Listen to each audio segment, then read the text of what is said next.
नमस्कार विद्यार्थियों, आज हम कक्षा 10 का क्षितिज पुस्तक का दूसरा अध्याय शुरू करने जा रहे हैं। इसका पहले हमने कवि परिचय पढ़ लिया है, पाठ परिचय भी पढ़ लिया है। इसके 3 पद हमने कर लिए हैं और अब हम चौथा पद शुरू करेंगे। इसका प्रसंग आप लिख सकते हैं कि कवि तुलसीदास ने रामचरितमानस द्वारा रचित बालकांड से लिया गया है। इसके जो कवि हैं तुलसीदास, उन्होंने राम, लक्ष्मण और परशुराम जी के संवाद का वर्णन किया है। तो शुरू करते हैं। कौशिक सुनह मंद यह बालकू कुटिल काल बस निजकुल घालकू। कौशिक यानी कि विश्वामित्र, मंद यानी मूर्ख, यह बालक, कुटिल यानी टेढ़ा, काल यानी मृत्यु और निकुल यानी अपने कुल यानी कि उसके कुल जो वंश है उनका, घालकू यानी कि नष्ट करने वाला। विश्वामित्र को परशुराम जी कह रहे हैं कि हे विश्वामित्र, यह बालक बहुत ही मूर्ख है और यह टेढ़ा बालक अपने वंश का नाश करने वाला है, यानी कि नष्ट करने वाला बालक है। भानु वंश राकेश कलंकु निपट निरंकुश अबुध असंक। असंक यानी निडर, निरंकुश यानी स्वच्छंद, अबुध यानी मूर्ख, भानु यानी सूर्य, वंश यानी वंश, राकेश यानी चंद्रमा, कलंकु यानी कि कलंक। सूर्य वंश रूपी जो ये है बालक है, ये चंद्रमा के समान अपने कुल को कलंकित करने वाला है। जिस प्रकार चंद्रमा में कलंक है, उसी प्रकार यह भी अपने सूर्यवंशी रूपी वंश को कलंकित करेगा। निपट यानी कि यह बिल्कुल भी नहीं डरता, यह निडर बालक है और यह अपनी मूर्खता के कारण निडर है और यह स्वच्छंद बालक है, इसीलिए यह अपने वंश को कलंकित करेगा। काल अवुल होइरह छन माही कहूँ पुकारी खोरी मोहि नाही। काल यानी कि मृत्यु, कवुल यानी ग्रास, होई यानी होगा, क्षण यानी क्षण में, माही यानी में, पुकारी यानी मैं पुकार रहा हूँ, खोरी यानी इसका दोष है, मोही यानी कि मेरे को, नाही यानी कि नहीं। ये कह रहे हैं कि ये मृत्यु के ग्रास में एक क्षण में जा सकता है। इसको आप, परशुराम जी विश्वामित्र को कह रहे हैं कि ये मृत्यु के ग्रास में जा सकता है, आप इसको समझाइए। मैं इसको बार बार पुकार के कह रहा हूँ कि आप इसको समझाइए, इसमें बाद में मेरे को मत दोष दीजिएगा, इसमें मेरा कोई दोष नहीं होगा। तुम्हें कटहु जो चहु उबारा, उबारा यानी बचाना, चहु यानी चाहते हैं, हटकू यानी कि इसको रोक कर हटा सकते हैं आप। प्रतापु कही प्रतापु बल रोष हमारा, प्रतापु यानी कि प्रभाव, बलु यानी बल, रोष यानी क्रोध। यानी कि आप इसे समझाइए कि इसको रोकिए कि जो मेरा प्रभाव है, मेरा जो बल है, उसके मेरे क्रोध के कारण यह बालक नष्ट हो सकता है। आप इसको समझा कर रखिए, आप इसको रोक सकते हैं। लखन के हु मुनि सूजस तुम्हारा, तुम ही अछत को बरने पारा।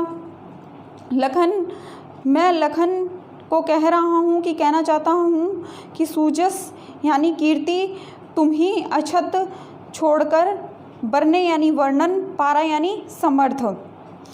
लखन कह रहे हैं कि आप जो ये अपने ऋषि, हे ऋषि, आप जो ये अपने सूजस यानी कि जो आपकी कीर्ति है उसका वर्णन आप खुद ही किए जा रहे हैं।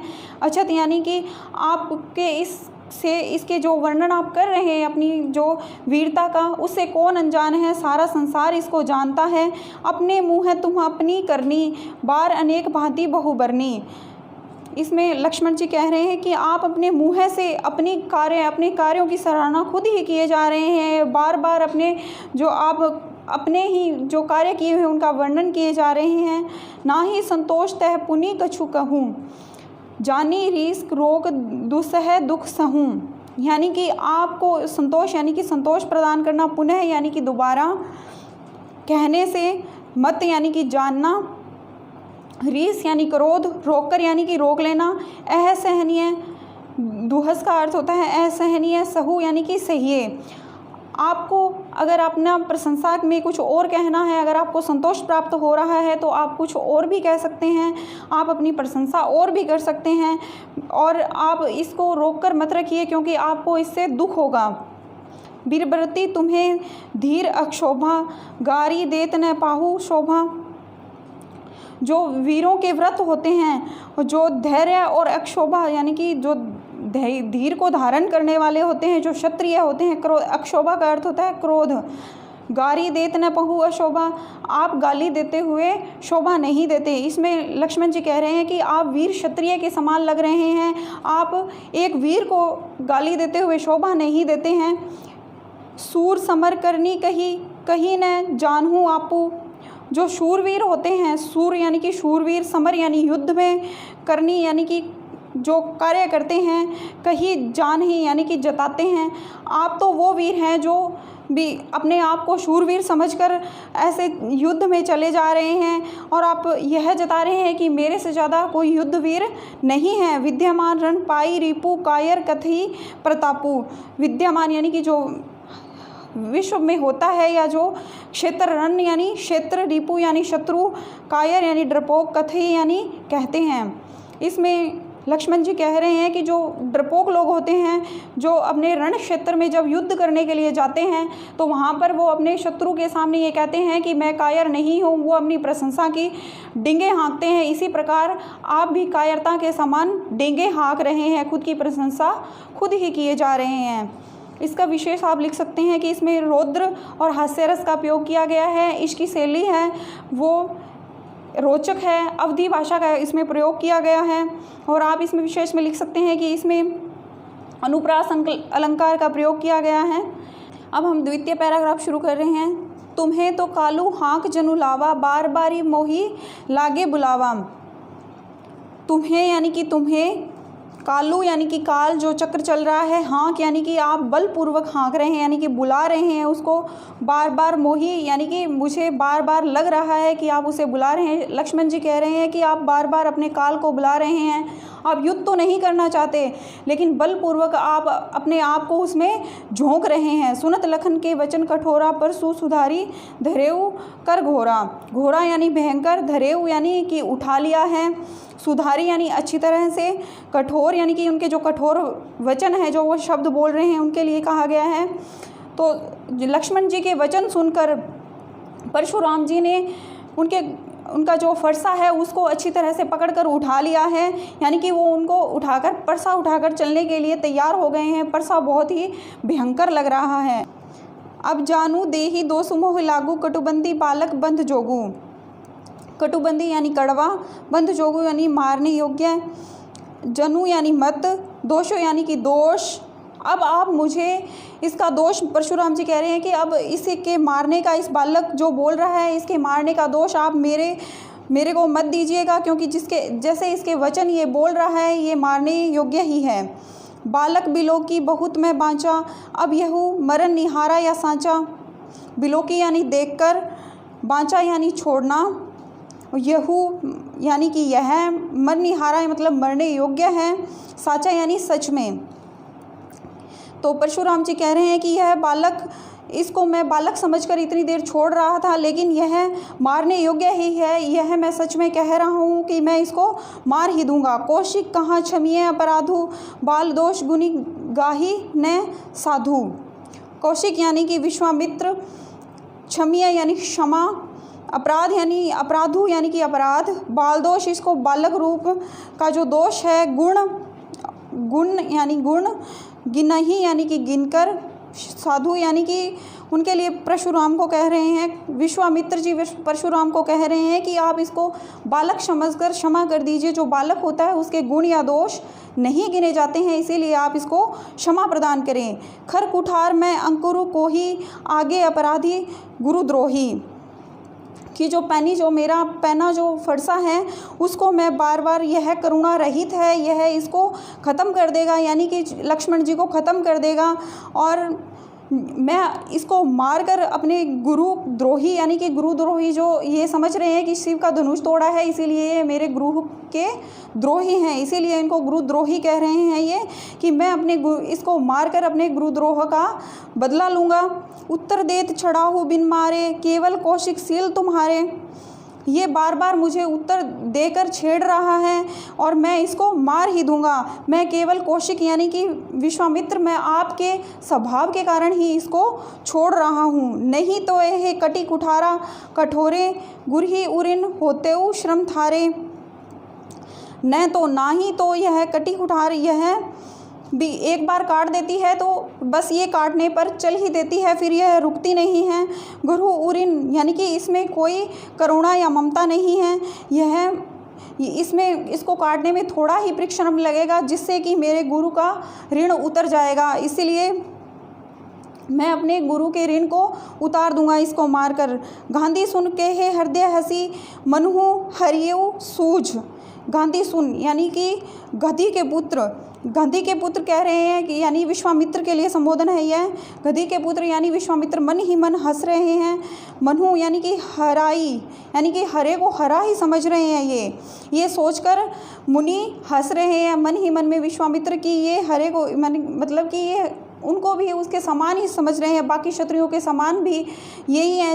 इसका मतलब ये है कि क्षत्रियों के समान ही ये इनको समझ रहे हैं कि बाकी जैसे क्षत्रिय थे जिन्हों को मैंने मारा था वैसे ही ये क्षत्रिय है जिसको मैं मार दूंगा, इसीलिए विश्वामित्र हंस रहे हैं।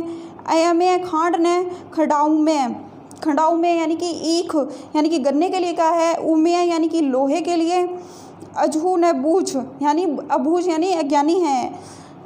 इनको यह ईख यानी कि गन्ने की खांड के समान समझ रहे हैं, लेकिन इनको पता नहीं है कि लोहे की खांड है, ये ऐसे नहीं मारे जा सकते। अजहू इनको ये इस बात से अज्ञानी है यानी कि परशुराम इस बात से अज्ञानी हैं कि ये उन बाकी सब क्षत्रियों के समान क्षत्रिय नहीं हैं।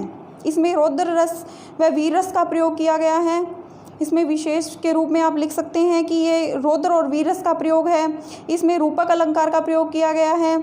इसमें हास्य रस है और इसमें जो आप लिख सकते हैं कि रामचरितमानस के बालकांड से लिया गया है।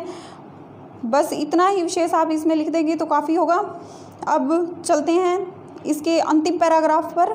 केहू लखन मुनि सील तुम्हारा को ना ही जान विदित संसारा। इसमें लक्ष्मण जी कह रहे हैं कि आपके सील यानी स्वभाव को तो सारा जग जानता है, विदित यानी सारा जग आपके इस स्वभाव को जानता है कि आप बहुत ही धैर्य और शील गुणों वाले हैं। माता पिता उर्नी भय नीकी गुरु रिनु रहा सोच बढ़ जे की।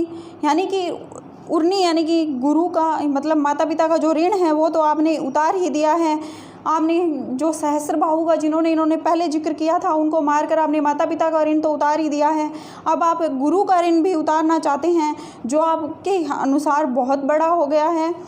सोजनो हमारे माथे काढ़ा दिन चली गए ब्यास बड़ बाढ़ा। यानी कि हमारे ही माथे यानी कि मत्थे मढ़ना, काढ़ा यानी कि मंड देना, कि आप जो ये गुरु का जो ऋण उतारना चाहते हैं उसको हमारे मत्थे मढ़कर यानी उनके अनुसार ये कह रहे हैं कि आप हमारे मत्थे मढ़कर गुरु का जो ऋण है वो हमारे मत्थे मढ़कर आप इसे उतार देना चाहते हैं। दिन चली गए ब्याज यानी कि बहुत सारे दिन चले गए इसलिए आपका ब्याज बढ़ गया होगा, इसलिए आप हमें मार कर उस ऋण को उतार रहे हैं। अब अनाऊ विहारा बोली यानी कि अनाए यानी ले जाइए और विहारियाँ यानी गणनाएँ करने वाले को बुला लीजिए। देव यानी कि देना, थैली यानी कि थैला।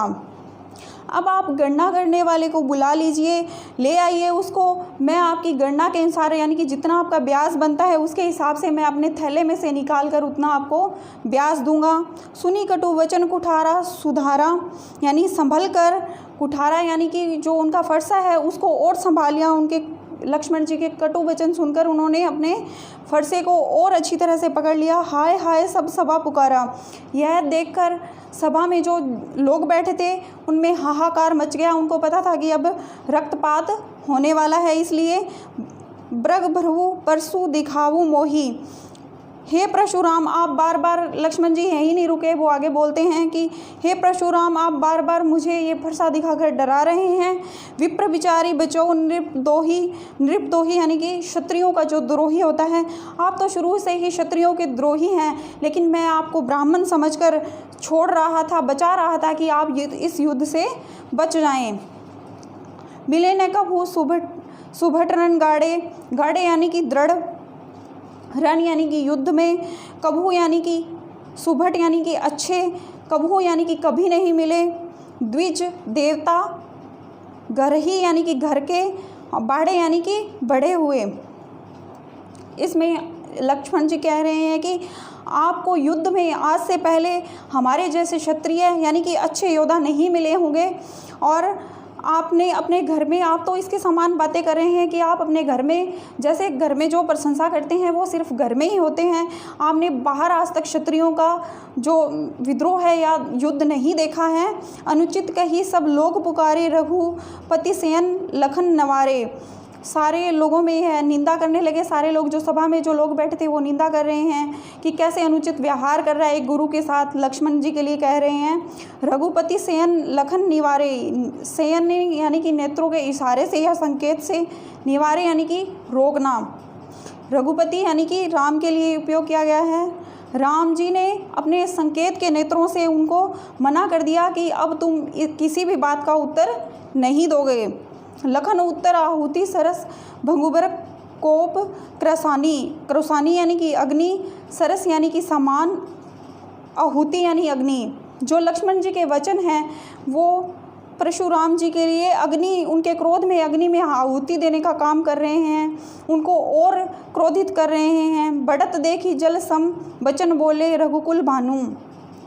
सम यानी कि जल के समान शीतल, रघुवंश यानी कि रघुकुल भानु यानी राम के लिए कहा गया है कि राम के जो वचन हैं वो परशुराम जी को शीतलता यानी कि शीतल जल के समान शीतलता प्रदान कर रहे हैं। वो उनकी बातें सुनकर अपने क्रोध को शांत करते हैं। ये था आपका पूरा लेसन। इसके बाद अगर हम इसके कठिन शब्दार्थ शुरू करते हैं। भंजनिहारा तोड़ने वाला, रिपु यानी दुश्मन, अवमानी यानी अपमान करने वाला, परशु यानी कि फरसा, महीदेव यानी ब्राह्मण, अभ्रक यानी कि बालक, मही यानी पृथ्वी, कुबड़िया छोटा कच्चा फल होता है, कुलिस यानी कठोर, कौशिक यानी विश्वामित्र, निरंकुश यानी मनमानी करने वाला, घालकू यानी नाश करने वाला, अबुध यानी कि नासमझ, हटका है यानी मना करने वाला, बंध जोगू यानी मारने योग्य, गांधी सोनी यानी गांधी के पुत्र या विश्वामित्र, अमेय यानी कि लोहे से बना हुआ, ऊख यानी गन्ने से बना हुआ, रिसाई यानी गुस्सा करना, बिलाऊ अलग होना, लड़काई यानी बचपन, कोही यानी क्रोधी, बिलोक यानी देखकर, महाभट महान योद्धा, कुठारू यानी कुल्हाड़ी, तर्जनी यानी अंगूठे वाली उंगली के पास वाली उंगली, सरेश यानी गुस्से से, भानुवंश यानी सूर्यवंश, असंकु यानी शंका रहित, कालवलु यानी मात्र, खोरी यानी दोष, अक्षोभा यानी शांत, ऐक्रुन यानी जिसने करुणा न हो, निवारे यानी मना करना, क्रसानु यानी अग्नि। वस्तुनिष्ठ प्रश्न करेंगे अब अपने। पहला प्रश्न है भृंगर सूत से तात्पर्य है। भृंगर सूत परशुराम जी के लिए कहा गया है। रघुकुल भानु संज्ञा किस पात्र के लिए आया है? रघुकुल भानु श्री राम के लिए कहा गया है। अब इसके अति लघुरात्मक प्रश्न हैं। पहला प्रश्न है शिव धनुष भंग होने पर कौन कुपित हो जाता है? कुपित का अर्थ होता है गुस्सा, तो इसमें परशुराम जी हैं वो गुस्सा हो जाते हैं। प्रसंग में गांधी सुनी किसके लिए प्रयोग किया गया है? महर्षि विश्वामित्र के लिए प्रयोग किया गया है।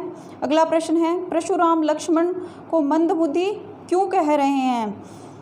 तो परशुराम जी लक्ष्मण जी को मंदबुद्धि इसलिए कह रहे हैं कि उनका जो लड़कपन है यानी बचपने में वो जो उनका अपमान कर रहे हैं, इसीलिए उनको मंदबुद्धि कह रहे हैं। जनक दरबार में बैठी सभा हाय हाय क्यों करने लगी? जनक दरबार में बैठी सभा इसलिए हाय हाय करने लगी कि परशुराम जी ने अपना फरसा उठा लिया और वो लक्ष्मण को मारने के लिए जाने लगे। शिव धनुष भंग होने पर परशुराम क्यों कुपित हो गए थे?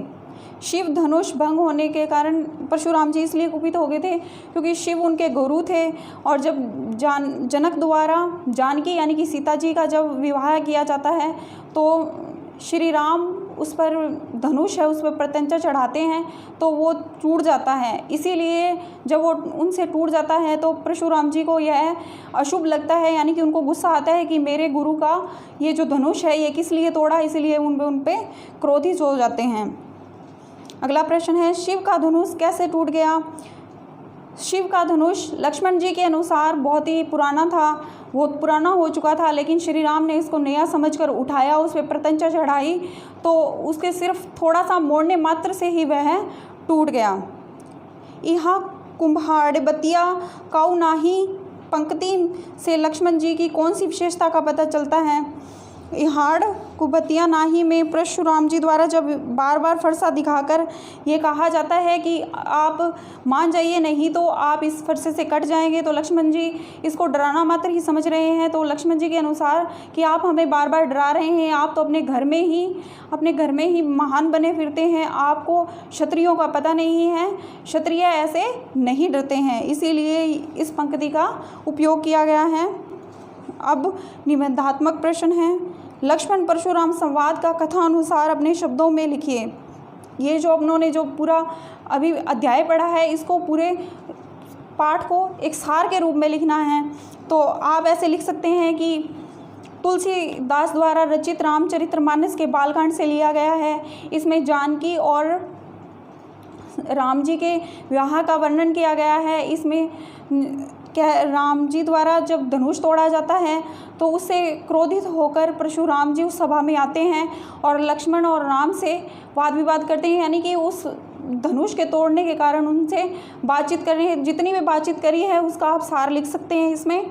और उसके अलावा आप लिख सकते हैं कि क्रोधित हो जाते हैं, लक्ष्मण जी उनको उत्तर देते हैं तो और भी क्रोध आ जाता है, लेकिन राम अपनी बातों से उनको शांत करते हैं। और लास्ट में जो अंत में जब युद्ध की जब स्थिति बन जाती है तो उसको राम बातों से, अपनी शीतल बातों से शांत करते हैं। तो इस प्रकार आप इसका सार लिख सकते हैं। अगला प्रश्न है कि लक्ष्मण परशुराम संवाद की भाषा की विशेषता बताइए। तो इसकी भाषाओं की विशेषता आप कह सकते हैं कि साहित्यिक भाषा इसकी अवधि है। अवधि भाषा एक रोचक भाषा है। इसके अलावा सरल और स्पष्ट भाषा है। इसमें कुछ जो शब्द दिए गए हैं जैसे कि रिपु, अबरक, अरि, धनुष, क्षत्रिय, द्रोही, मृदुंग, तमस, कोही, परशु, ये लखन, रोष, विश्वस, अपकारी, तद्भव तथा कुल्हाड़ी आंचलिक शब्द हैं।